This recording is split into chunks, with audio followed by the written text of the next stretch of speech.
Hello, darling. Tonight, we step into a tale of velvet halls, glittery masks, and music that echoes from chambers lit by 1,000 candles. In a time when a terrible plague stalked the land, Prince Prospero believed he could escape death itself. Within the walls of this grand abbey, he gathered nobles, musicians, and revelers for a masquerade unlike any other. 7 magnificent rooms, each more dazzling than the last. But some things could not be locked outside a door, and some guests arrived uninvited. So settle in, let the candlelight flicker softly around you, and follow me into Edgar Allan Poe's haunting masterpiece, The Masque of the Red Death. The Red Death had long devastated the country. No pestilence had ever been so fatal or so hideous. Blood was its avatar and its seal, the redness and the horror of blood. There were sharp pains and sudden dizziness, and then profuse bleeding of the pores with dissolution. The scarlet stains upon the body, and especially upon the face of the victim, or the past ban which shut him out from the aid and from the sympathy of his fellow men, and the whole seizure, progress, and termination of the disease were the incidences of half an hour. But the Prince Prospero was happy and dauntless and sagacious. When his dominions were half depopulated, he summoned to his presence 1,000 hale and light-hearted friends, from whom the knights of the dames of his court, and with these retired to the deep seclusions of one of his castellated abbeys. This was an extensive and magnificent structure, the creation of the prince's own eccentric yet august taste. A strong and lofty wall girdled it in. This wall had gates of iron. The courtiers, having entered, brought furnaces and massy hammers and welded the bolts. They resolved to leave means neither of ingress or egress to the sudden impulses of despair or of frenzy from within. The abbey was amply provisioned. With such precautions, the courtiers might bid defiance of contagion. The external world could take care of itself. In the meantime, it was folly to grieve or to think. The prince had provided all the appliances for pleasure. There were buffoons there with improvisatory, there were ballet dancers, there were musicians, there was beauty, and there was wine. All these and security were within. Without was the Red Death. It was towards the close of the 5th or 6th month of his seclusion, and while the pestilence raged most furiously abroad, that the Prince Prospero entertained his 1,000 friends at a masked ball of the most unusual magnificence. It was a voluptuous scene, the masquerade, but first let me tell of the rooms in which it was held. There were 7, an imperial suite. In many palaces, however, such suites form a long and straight vista, while the folding doors slide back nearly to the walls on either hand, so the view of the whole extent is scarcely impeded. Here the case was very different, as might have been expected from the Duke's love of the bizarre. The apartments were so irregularly disposed that the vision embraced but little more than one at a time. There was a sharp turn at every 20 or 30 yards, and at each turn a novel effect. To the right and left, in the middle of each wall, a tall and narrow gothic window looked out from the closed corridor which pursued the windings of the suite.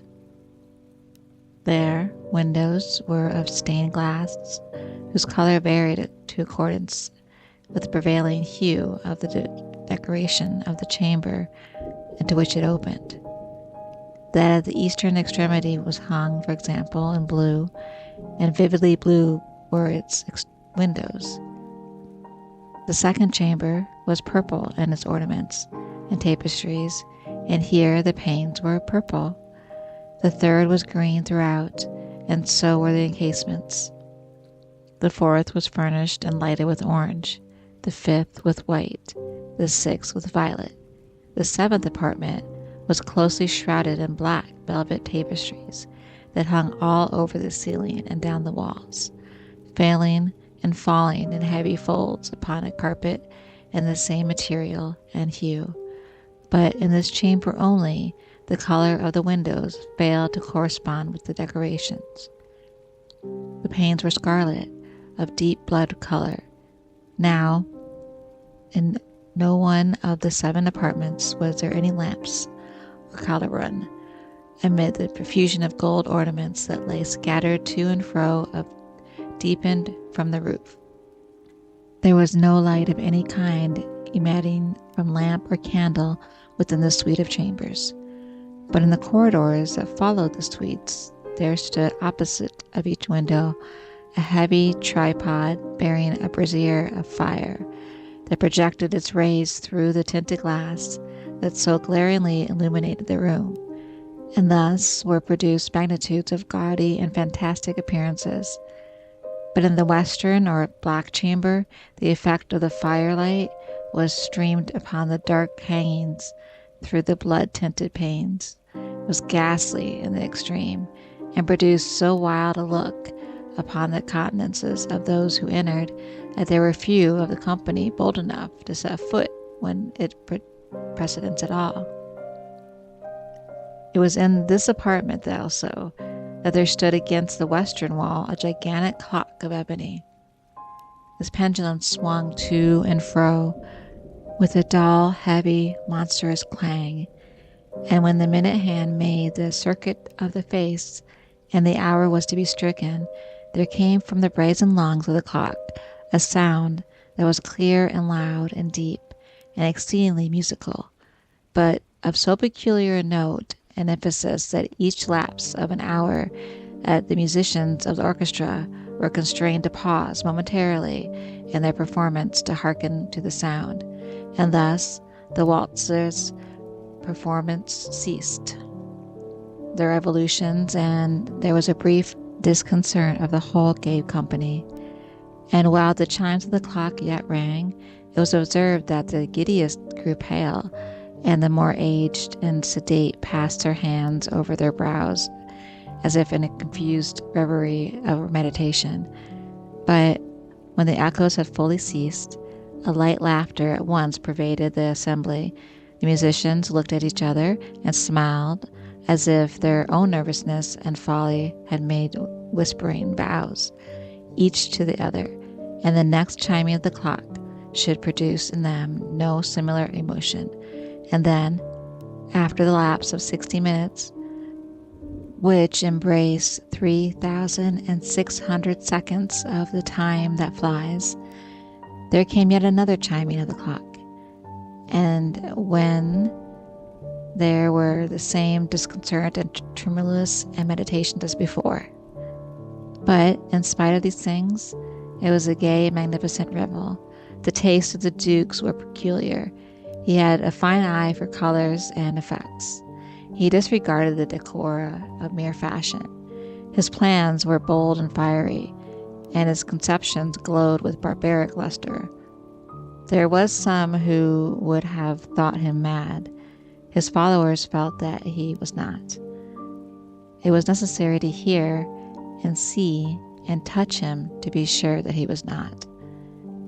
He had directed in great part the movable embellishments of the 7 chambers upon occasion of this great fete, and it was his own guiding taste which had given character to the masqueraders. Be sure they were grotesque.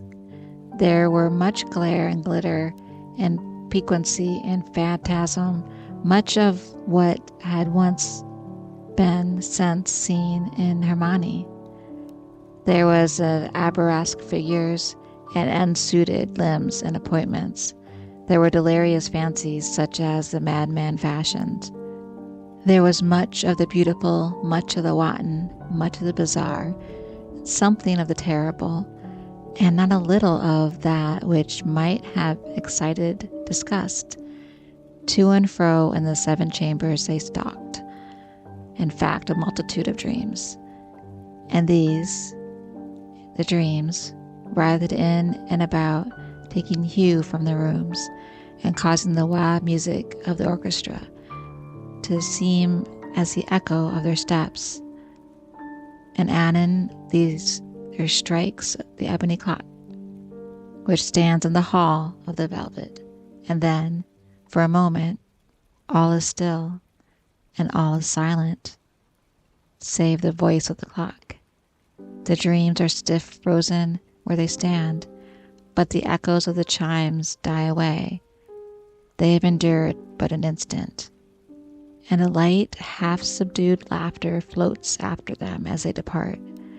And now, again, the music swells, and the dreams live, and writhe to and fro more merrily than ever, talking and taking hue from the many-tinted windows through which stream the rays from the tripods. But to the chamber which lies most westwardly of the 7, there are now none of the maskers who venture, for the night is waning away, and there flows a ruddier light through their blood-colored panes, and the blackness of the sable drapery appalls, and to him whose foot falls upon the sable carpet, there comes from the near clock, the ebony, a muffled pearl more solemnly and pathetic than any which reaches their ears, who indulge in the more remote gaieties of the other apartments. But these other apartments were densely crowded, and in the beat feverishly the heart of life, and the revel went whirlwindly on until at length there commenced the sounding of midnight upon the clock. And then the music ceased, as I have told, and the evolutions of the waltzers were quieted, and there was an uneasy sensation of all things as before. But now there were 12 strokes to be sound by the bell of the clock, and thus it happened, perhaps, that more of thought crept with more of time into the meditations of the thoughtful among those who revelled. And thus, too, it happened, perhaps, that before the last echoes of the last chime had utterly sunk into silence, there were many individuals in the crowd who had found leisure to become aware of the presence of a masked figure which had arrested the attention of no single individual before. And the rumor of this new presence, having spread itself whisperingly around, arose at new length from the whole company, a buzz or murmur expressive of disapprobation and surprise, and then terror, of horror, and of disgust, and an assembly of phantoms such as I have painted. It may well be supposed that no ordinary appearance could have excited such sensations. In truth, the masquerade license of the night was nearly unlimited, but the figure in question had out-Heroded Herod, and gone beyond the bounds of even the prince's indefinite decorum. There are chords of the heart of the most reckless which cannot be touched without emotion. Even with the utterly lost, to whom life and death are equally just, there are matters of which no jest can be made. The whole company, indeed, seemed now deeply to feel that in the costume and bearing the stranger neither wit nor propriety existed. The figure was tall and gaunt, and shrouded from head to foot in the habiliments of the grave. The mask which concealed the visage was made so nearly to resemble the countenance of stiffened corpse that the closest scrutiny must have been difficult to detecting the cheat. And yet all this might have been endured, if not approved, by the mad revellers around. But the murmur had gone so far as to assume the type of the Red Death. His viscere was stabbed in blood, and his broad brow, with all the features of the face, was besprinkled with a scarlet horror. When the eyes of Prince Prospero fell upon the spectacle image, which was a slow and solemn movement, as if more fully to sustain its role, stalked to and fro among the waltzers, he had seemed to be convulsed, in the first moment with a strong shudder, either of terror or distaste, but in the next his brow reddened with rage. "Who dares," he demanded hoarsely of the courtiers who stood near him, "who dares insult us with this blasphemous mockery? Seize him and unmask him, and we may know whom we have to hang at sunrise from the battlements."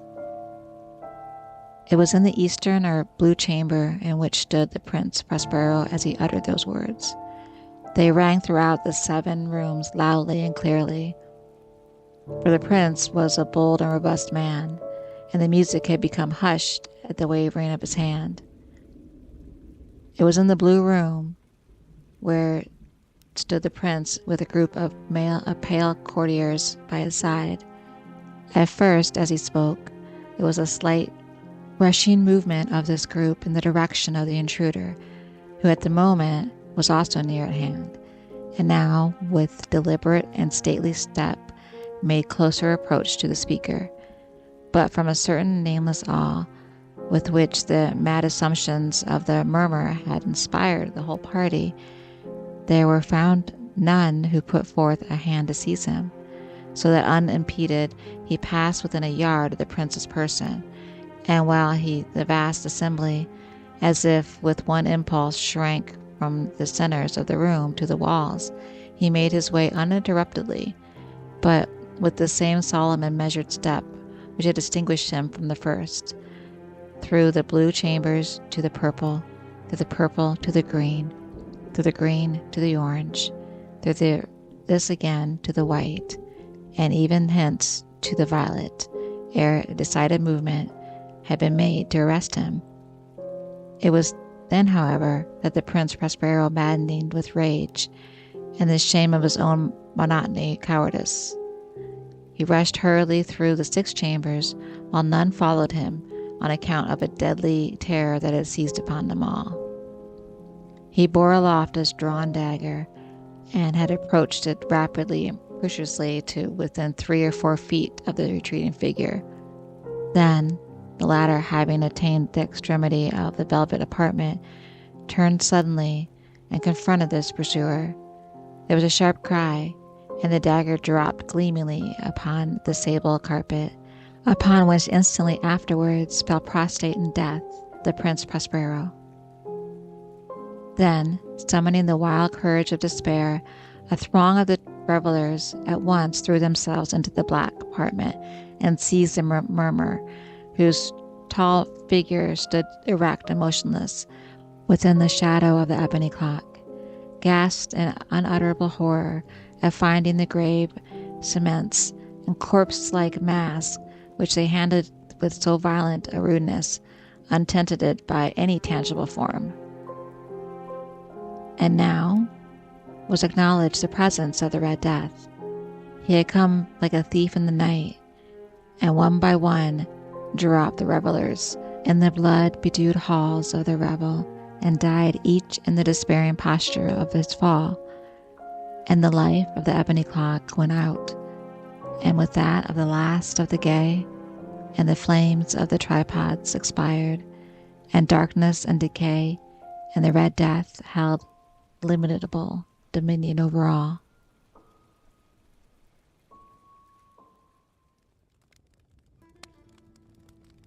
And so, my darling, the music fell silent, the candles dimmed, and the revelry came to its terrible end. For in the end, no fortress, no wealth, no masquerade can hide from the quiet certainty that follows every life. Poe reminds us that death moves patiently through every hall, waiting for the final chime of the clock. But tonight, we close the doors of the abbey and leave the shadows behind. So if you enjoy the soft descent into Gothic horror, please take a moment to like this video and subscribe so that you won't miss a future candlelit readings here on this channel. There are many more stories waiting in the dark. Until next time, sleep well, darling, if you can.